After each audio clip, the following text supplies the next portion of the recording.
வணக்கம், என்னோட பேர் ஸ்ரீதர் கோவிந்தராஜ். ஆக்சுவலி பேசிக்காக நான் வந்து டைரக்டர். நான் ஒரு படம் பண்ணியிருக்கேன். இப்போ நரகன்னு ஒரு படம். நான் டைரக்டர் விஜய் மில்டன் சாரோட அசோசியேட்டு. சார் கூட தான் ஒரு 13 வருஷம் ட்ராவல் பண்ணியிருக்கேன். மில்டன் சார் கூட கோலிசோடாலேருந்து சார் கூட இருந்திருக்கேன். இது வந்து என்னோட நண்பர் வினீஷ்னு சொல்லிட்டு அவர் பேசிக்காக மலையாளத்தில் அவர் ஏற்கனவே தீக்குளிக்கும் பச்சை மரம்னு தமிழில் ஒரு படம் பண்ணார். ஒரு 17 வருஷத்துக்கு முன்னாடி ஆல்ரெடி கேரளா ஸ்டேட் அவார்டு ஒரு 4 அவார்டு வாங்கின ஒரு வின்னிங் பண்ண ஒரு டைரக்டர்.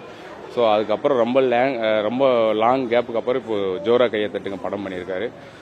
அதில் வந்து என்னோட நண்பர் யோகி பாபு நானும் 2 பேருமே பண்ணியிருக்கோம். நான் வில்லனாக பண்ணியிருக்கேன், அவர் ஹீரோவாக பண்ணியிருக்காரு. நேற்று ஃபர்ஸ்ட் டே ரிலீஸ் ஆச்சு படம்.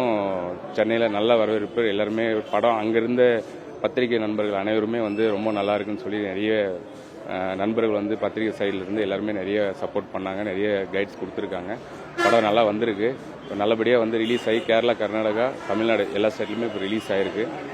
இன்றைக்கி நம்ம ஊரில் இன்றைக்கி வந்து நம்ம நண்பர்களோட படம் பார்க்கணும்னு சொல்லி இன்றைக்கி ஏஆர்எஸ் தேட்டருக்கு வந்திருக்கேன். நண்பர்கள் அனைவரும் வந்து படம் பார்த்துட்டு உங்கள் ஆதரவு கொடுக்கணும்னு வேண்டிக்க கடவுளை. நன்றி, வணக்கம். இந்த படத்தோட நோக்கம் வந்து இப்போது ரீசெண்டாக வந்து ஒரு 4-5 நாளைக்கு முன்னாடி இந்த பொள்ளாச்சி சம்பவம் எல்லாருக்குமே தெரியும். ஸோ அந்த பேஸ் பண்ண ஒரு கண்டென்ட் உள்ளே இருக்குது படமாக. ஸோ ஒரு மெஜிஷியனோட லைஃப் தான் அந்த படம். ஸோ அந்த மெஜிஷியனுக்கும் வெளி பார்வையில் இருக்கிற ஒரு பர்சனலாக வந்து தனிப்பட்ட முறையில் தனக்கு பிடிச்சது எனக்கு இதுதான் அப்படின்னு சொல்லி இருக்கிற ஒரு சைக்கோத்தனமான ஒருத்தனுக்கும் நடக்கிற ஒரு யுத்தம் தான் இந்த படம் ஆக்சுவலி. ஸோ அப்படி ஒரு சைக்கோத்தனமான ஒரு கேரக்டர் தான் பண்ணியிருக்கேன்.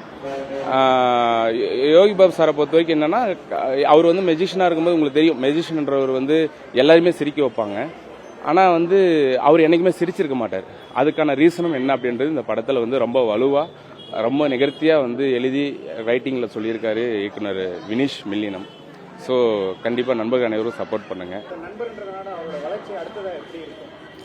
நல்லாவே இருக்கும்னா, நான் இப்போ இந்த வீக் ஃபுல்லாக உங்களுக்கு தெரியும் மீடியா நண்பர்கள் அனைவருக்கும், இப்போ ஒரு வாரமாக அவரோட கான்ட்ரவர்சி தான் போயிட்டு இருந்தது, சம்பள பிரச்சனை அது இதுன்னு போயிட்டு இருந்தது.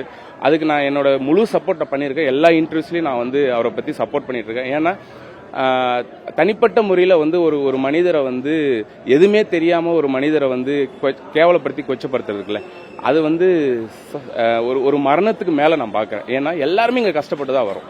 ஒவ்வொரு நாளும் கடந்து வரும்போது ஒவ்வொரு நாளும் கஷ்டப்பட்டு சோறு தண்ணி இல்லாமல் தான் இந்த இடத்துக்கு நம்ம வளர்ந்து வரோம்.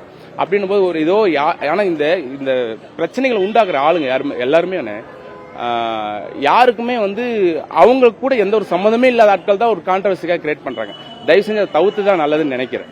ஏன்னா யோகி பாபு சார் தப்பான ஒரு மனிதராக இருந்தாருன்னா இந்த அளவுக்கு வளர்ச்சிக்கான பாதை கடவுள் கண்டிப்பாக கொடுத்துருக்க மாட்டான்.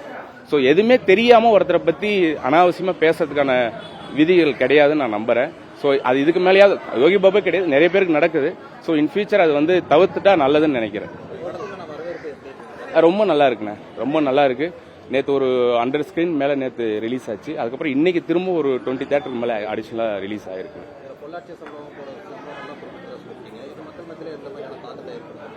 கண்டிப்பா நம்ம ஒவ்வொரு நாளும் ஒரு நியூஸா பார்க்குறோம், பக்கத்தில் பார்க்குறோம்.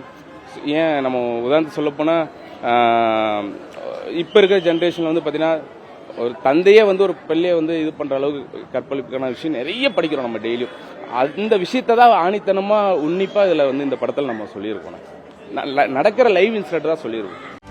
செய்திகளை உடனுக்குடனும் துல்லியமாகவும் தெரிந்து கொள்ள சப்ஸ்கிரைப் பண்ணுங்க.